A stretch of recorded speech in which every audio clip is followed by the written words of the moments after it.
Greetings, travelers! Yes, it's time for another fun mini-sode.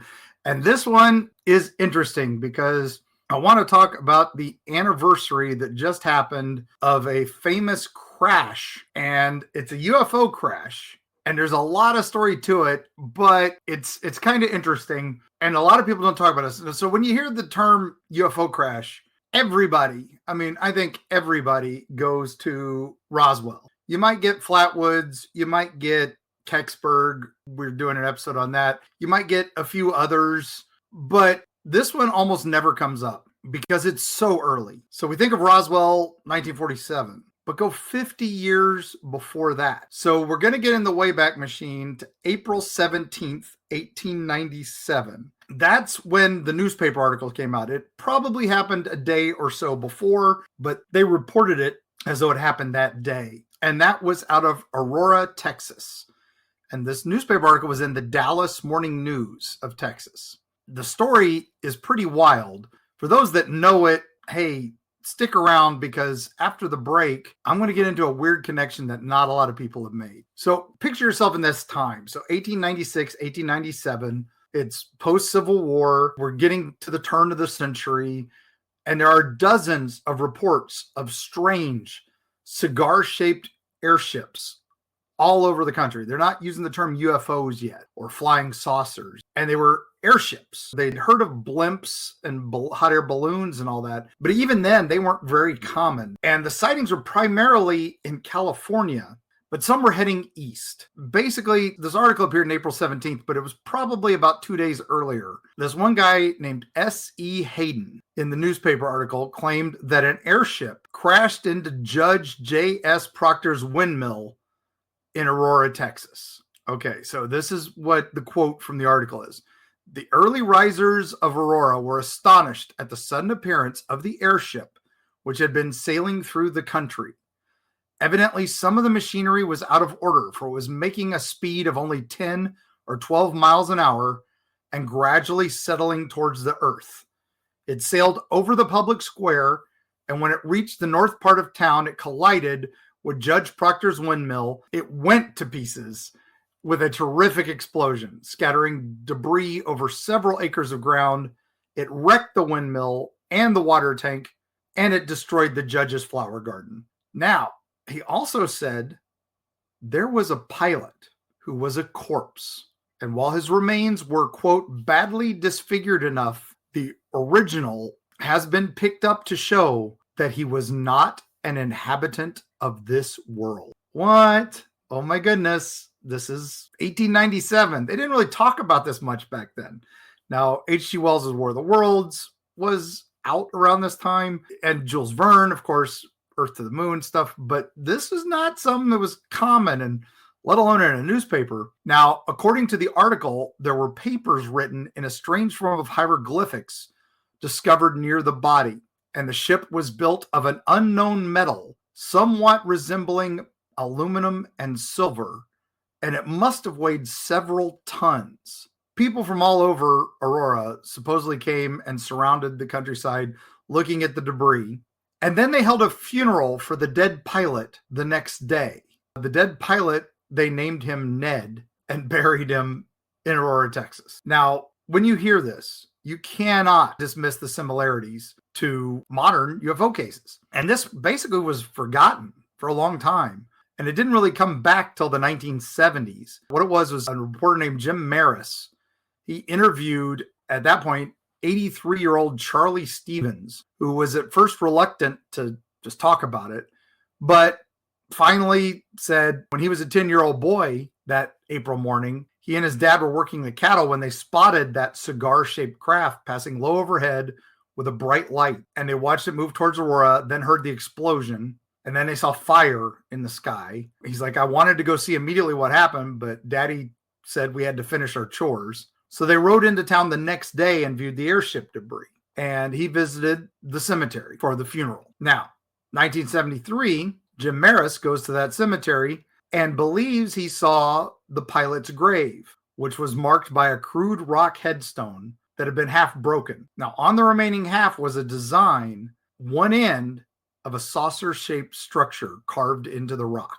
with small circles that might have been portholes. Now, the grave itself wasn't full size, and so either belonged to a child or a very small person. He had another journalist come out and use a metal detector, and they realized it contains 3 large pieces of metal. When he returned to the grave site later, there was no signal when he used his own metal detector. And a metal pipe had been inserted into ground. So someone pulled some stuff out of it. And later in the 1970s, the grave marker was stolen. So the exact location has been lost. Ground penetrating radar recently was used to discover an unmarked grave in the area where they thought it was. Now, the Aurora Cemetery Association has refused to allow anybody to dig up that grave. No one can exhume it because there's a law in Texas that the next of kin has to allow anybody to be exhumed. There aren't a lot of next of kin for poor Ned, at least that we know of. So that's why it's still there. So was it a crash of a UFO? Was it some sort of interdimensional visitor? That's what I like to think. Maybe it was a late April Fool's because it was April. But we have another theory. This actually comes from a 2004 book from Michael Busby. His is pretty well researched. It's called Solving the 1897 Airship Mystery. He has a good theory, and we're going to talk about that after the break, and I'll put the link to the book in the show notes. So let's just give us a moment here.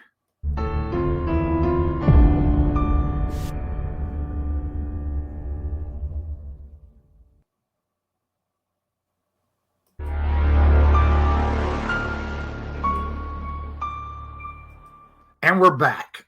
So was it a bird? Was it a plane? Who knows what it could have been? And there were all these dramatic incidents of Aeroships all over the world, particularly California and Texas. So what we're going to talk about now is something interesting that came about. And this character from history is wild. And his story is almost as crazy as the Aurora crash. So what if that crash was from a device built by a secret society? So yes, we are going down a rabbit hole here. The Wayback Machine's going to do a lot of traveling here. First time, somewhere in the mid 60s, this person is walking through town and he discovers a building on fire or just finished fire. And he basically sees near the place of the fire a stack of books. Now, what are these books? They're art, they're designs. He doesn't really know what these are. He starts taking them into his house and he stores them away. Then he decides, this is interesting. A little while later, these books were just on a curb and they were filled with all these weird double-sided watercolors. But in 1969, he puts them in his shop. He's an antiques dealer. This lady named Mary Jane Victor, who's an art history student, she's in his shop and she's looking at these weird drawings. Now, she was a student at University of St. Thomas in Houston, and she tells her mentor, who is Dominique de Mineral, about these books. And now he comes in and he wants to buy the books. He's going to buy the first 4. The junk dealer says, I know these are valuable. So Mineral pays $1,500, which is a huge amount for 1969, for those 4 books. And then he displays them at Rice University in Houston.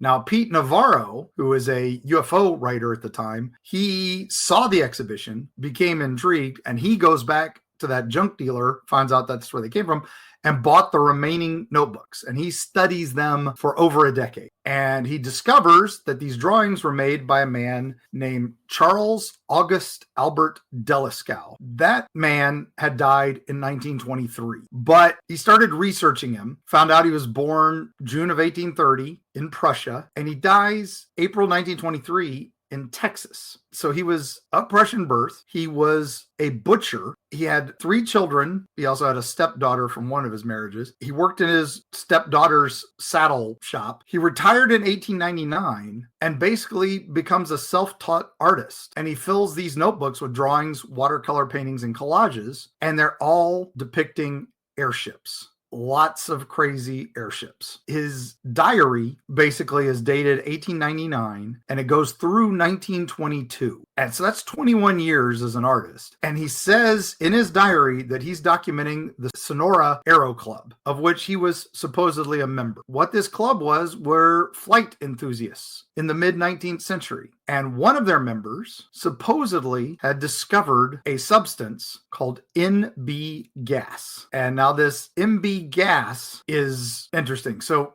at some point, mid 1850s, he's in Texas. He travels to California, gold rush country, right? In that town of Sonora, he serves as their draftsman of these airship builders. And these are all designed. And it was composed of, his list is men with Germanic names, basically just immigrants like him. And they apparently met at this saloon. One man becomes the leader, and his name's Peter Menis, Mennis. He's a miner, and he is a drunk and a genius, though, according to this. He discovers this miraculous lifting fluid, the NB gas, that allows all their ships to fly and float.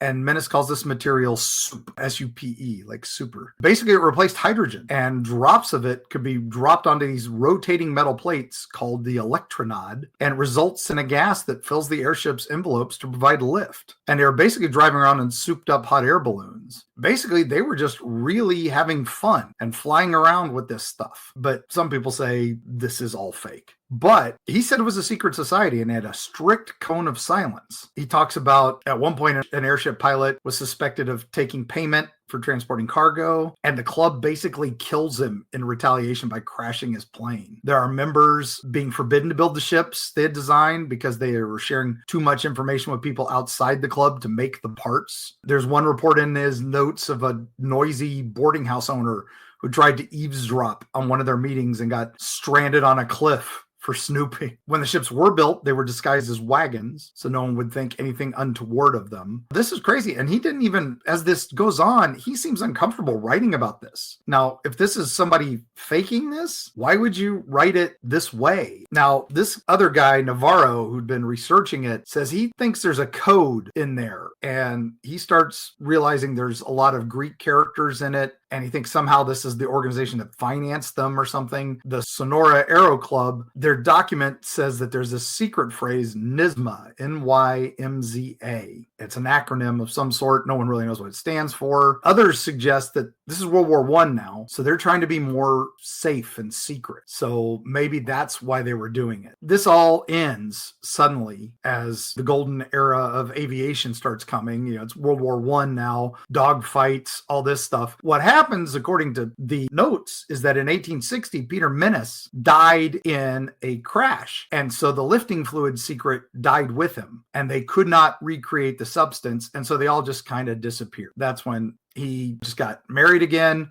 moved to Texas, and that's that. But if you put two and two together from our first half, he would have been somewhere near Aurora, Texas at that time. And the crash could have been something to do with the Sonora Aero Club. Now, again, it's a tenuous link at best, but more than a few people have put these together just like I have. So I found out I wasn't the only one who stumbled on this connection. Interesting stuff, right? I'll put the links to Charles's book. Either way, he's a fantastic artist. You got to look at some of these pictures. They are up there. I'll put them in the show notes. The Aurora crash, who knows? I'd love to dig it up and find Ned. We got to wait for his family to say it's okay. So wild and weird. You got to love this stuff. That's why we do what we do. So your travels for this, go visit Aurora, Texas, and go visit that cemetery, or go to your local library or order this book, or your local friendly bookstore. They can probably get it for you too. Man, what a fun ride. Thank you, patrons, for putting up with this. Happy anniversary, Ned. We're excited to bring you more of these stories. Thank you, listeners. As always, please keep tuning in. And when you're out there traveling those lonely roads, keep your eye in the sky. Keep watching for any strange and unusual activity. And if you see a saucer or a cigar and then it crashes, tell Ned we said hi, and we'll see you on the other side.